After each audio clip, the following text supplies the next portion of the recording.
Uno de los lugares más embrujados del mundo es Rumania, porque está lleno de castillos. Hola, Micaela Gómez, ¿cómo te va? Buenas noches. Hola chicos, hola Héctor, ¿cómo andan? ¿Todo bien? Uy, Dios, ¿qué hora es para vos?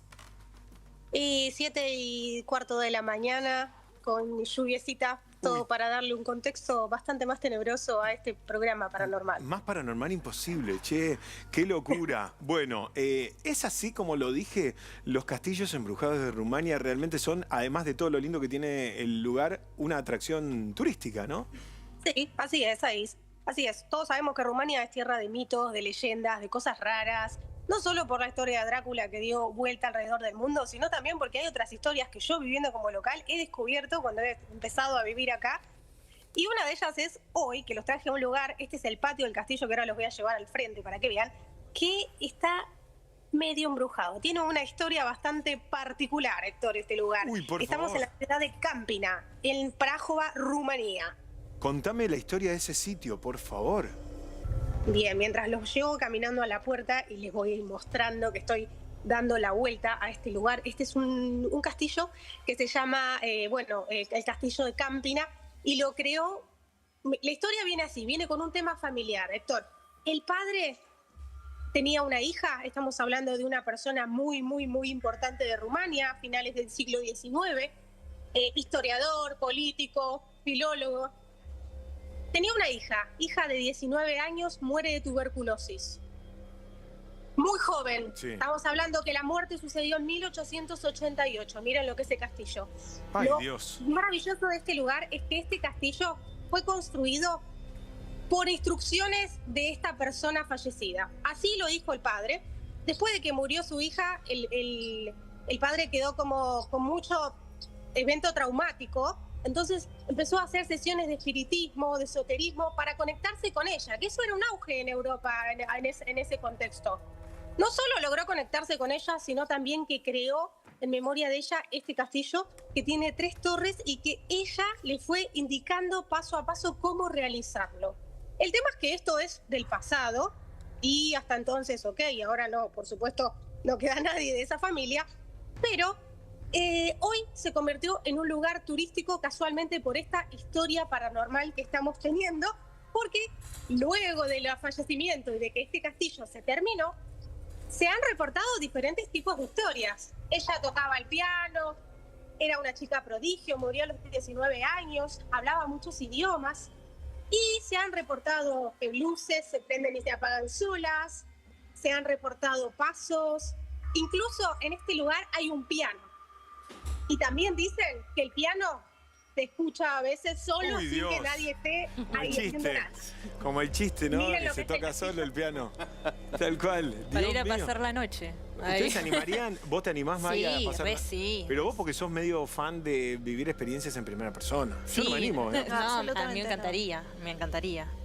¿Lautaro? Sí, me animo, pero no duermo. Claro. Claro, sí, sí. Y Mica, vos, desde el tiempo que llevas en Rumanía, ¿viviste vos algo sobrenatural? Tal vez no en uno de estos castillos, sino a vos te pasó. Vos estuviste varias veces en el famoso castillo de Drácula, pero digo, ¿alguna vez sentiste que se te pegó una energía, que cambiaste vos tu vibra después de haber estado en uno de estos lugares? ¿Algo así te pasó? Mira, en este lugar no tuve la suerte de entrar, ahora justo es la mañana y es muy temprano y está cerrado porque abre a las 10 y los lunes está cerrado, pero es un lugar súper turístico que me gustaría entrar. Pero me pasó que fui a un lugar que se llama Castillo de Corvinilor, que es súper conocido aquí en Rumanía, y que ahí sentí como energías raras, porque en ese lugar hay un pozo de agua en donde se cuenta la historia que en ese lugar, Castillo de Corvinilor, había esclavos o trabajadores del Imperio Otomano realizando todos estos trabajos para conseguir agua en un pozo. Y cuando estuvieron 15 años excavando el pozo. Y cuando consiguieron agua, su esposa, o sea, ellos estaban bajo por orden de Ion, Sí. se llama Juan, del castillo de Corvinilor. Y esta persona le dijo, terminan de hacer el pozo y yo los libero. Tienen la libertad, porque eran esclavos. Claro. Tardaron 15 años, terminaron de hacer el pozo, la persona esta falleció y la mujer de él, la esposa, era tan maligna que no les dio la liberación. Los dejó morir ahí y abajo del pozo está escrito en idioma rumano: tienen agua, pero no tienen corazón. Hay apa, darnui nima. Y en ese lugar fui a grabar un video de YouTube y Ay, sí Dios. se sentía como cuando girabas alrededor de ese pozo, mirá que lleno de turistas, ¿eh? Pero es una cuestión más que nada del feeling, se sentía como una situación así. Y después Mica, el resto, bueno, es como parte de lo turístico, ¿no? Porque Rumanía, siempre les digo, tiene tantos mitos, tantas cosas para atraer, que bueno, también ellos le dan un contexto de miedo, de tenebrosidad. Mica, hola, ¿cómo estás? Te habla Maribel Gamas de este lado. Te hago una consulta sobre la sociedad rumana, cómo ellos asumen este tema de los castillos. Porque, por ejemplo, acá en Argentina, bueno, el argentino está orgullosísimo del cementerio de Recoleta y entonces hacen como estas actividades donde la gente va, los turistas. ¿Y acá cómo es? O sea, allá en Rumania también existen estos tours donde te guían por los castillos. ¿Cómo es la cosa? Bueno, acá particularmente, Rumanía es un pueblo, o sea, es un lugar que tiene muchas zonas rurales. Entonces, hay muchísimas creencias de muchísimas índoles, ¿no? No solo de lo que es la sesión de espiritismo, sino también de vida del más allá, o muchas creencias que tienen que ver con lo supersticioso. En sí, esto es algo que en Rumanía es algo son tierras de hace mucho tiempo en comparación con mi país, que es Argentina. Argentina es como algo, una tierra más nueva. Imagínate que acá hubo batallas, el Imperio Otomano, muchísimas cosas. Entonces está lleno de mitos, lleno de leyendas, y ellos lo toman como parte de su vida cotidiana, ¿no? Como siempre lo cuento, el castillo de Drácula en sí mismo es lo más importante y lo más famoso a nivel turístico, por lo cual se conoce Rumanía, pero ellos no lo ven como lo vemos nosotros. Nosotros lo vemos como, wow, el castillo de Drácula, una historia de terror, de tenebrosidad. Quien fue el castillo de Drácula es la historia de Vlad Tepes. Nosotros lo vemos así luego de la novela de Bram Stoker, pero la verdad es que para ellos Vlad Tepes, este personaje en el cual se inspiró Drácula, es más que nada un historiador, un conquistador de territorios, alguien que luchó por los límites geográficos del país que hoy conocemos, Rumanía. Más allá de eso, sí se convive con los mitos, con las leyendas, con esas cosas. Ahora, locales, claro. Micaela, yo estaba observando, ¿no? Y aparte leyendo lo que vos estás diciendo, tanta historia ha tenido Rumania, las grandes guerras, pero esos lugares son lugares históricos, ¿no? Porque yo te escuchaba que decías, algo sentí. Evidentemente, los lugares, más allá de la frase esa terrible que contaste, que tienen agua y no tienen corazón, algo transmiten. Sí, tal cual. O sea, la historia y lo loco de todo esto es que no es que es una historia de hace 100 años. No, estamos hablando de, por ejemplo, lo que yo les conté del castillo de Corbin y Lor es una historia del año 1440. O sea, es que pasa de generación en generación en generación en generación.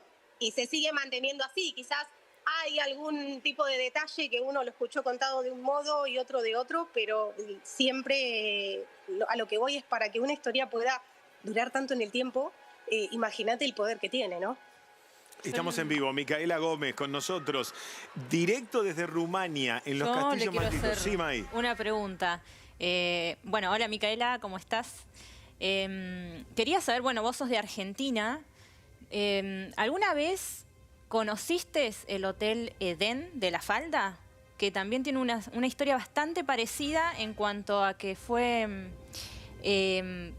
como que también tiene una historia con los enfermos de tuberculosis, que en su época fue un hotel que, digamos, sirvió como hospital en ese momento. Y bueno, hoy en día lo usan, también hacen como visitas turísticas.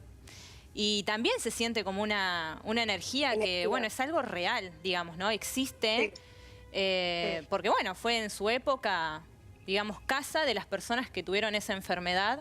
Y más allá de que obviamente se arman historias paranormales, que hay también un montón de leyendas, me hizo acordar mucho a ese hotel, lo que vos me contás, lo que nos contás. Sí, imagínate que para ponernos en contexto, bueno, la tuberculosis era una enfermedad súper grave en ese momento que fallecía cualquier persona. Estamos hablando de que Iulia Hazdeu, que es la persona en cual se construyó en homenaje a este castillo que estoy hablando, el que está acá atrás mío, era una persona que falleció a los 19 años, chicos. O sea, Claro. esto significa que tenía, no es que era mayor, no es parte de la población vulnerable. Entonces la ubicamos como en un momento de que falleció cuando uno es más fuerte en la vida. El tema es que el padre quedó como muy traumático por este hecho, y aparte era muy inteligente. Fue la primera mujer rumana en entrar en la Universidad de Soborna, en París. Entonces, incluso dentro del castillo, además del piano, porque ella componía, era escritora, hay un cuadro de ella, una pintura de ella, y alrededor hay unos ojos, en sentido de que todo lo ve y todo lo observa. Y encima ahora está cerrado el castillo, así que me está agarrando como cosita. No, escucha, te vamos a dejar que vuelvas a tu casa, pero antes de despedirte, dame la imagen del castillo de Drácula. Miren, porque uno capaz que no lo conoce, no estuvo en Rumania, no vio, no tiene en cuenta la dimensión del lugar y la ubicación. Mirá lo que es el castillo de Drácula. Quiero ir. Y Yo que esté también. Nosferatu. Yo le diría, Ahí mirá dónde está, además. ¿Dónde No, está? no. ¿Dónde está? Te digo, imagínate pasar una noche ahí, una noche de tormenta en el castillo Yo de me Drácula. postulo. O sea, si sale algo, yo me postulo para ir a pasar. May está, anótenla. Bueno, ¿saben? May. Sí. Perdón que los interrumpa, pero saben que en Halloween hacen, obviamente para el turismo, ¿no? Hacen algún tipo de promoción para que la gente pueda ir, pasar Halloween ahí, la noche de Halloween no. en el castillo loco. de Drácula. Me muero. Por supuesto que sale mucho más caro lo turístico y hay que tener un sorteo de antes y hay que organizarlo muy bien, pero lo hacen. El tema es que el castillo de Drácula en sí mismo, como les digo, es súper turístico. Pero lo que guarda historia, no sé si tiene tanta historia paranormal, porque en ese castillo nunca vivió Drácula. Claro. Drácula vivió en el castillo de Ponari, que hoy está en ruinas, que se puede visitar turísticamente, pero nada tiene que ver con el castillo que hoy los extranjeros conocen como el castillo de Drácula, que es el castillo de Bran, que es en las imágenes que ustedes pasaron. Mica, gracias por estar con nosotros. Te siguen en @unaargentina en Rumania y tenés tu canal de YouTube, ¿no? Sí, ¿dónde nos despertamos hoy? O está en el enlace en Instagram, así que si quieren saber más sobre la vida en Rumania, historias paranormales, mitos y todo lo que se vive de este lado, los espero en mis redes sociales. Un aplauso para Micaela Gómez. Gracias, Mica. Nos vemos la próxima. Chao, Cuídate. chicos. Chau, chau. Hasta luego. Chau, chau. Micaela Gómez en vivo desde Rumania.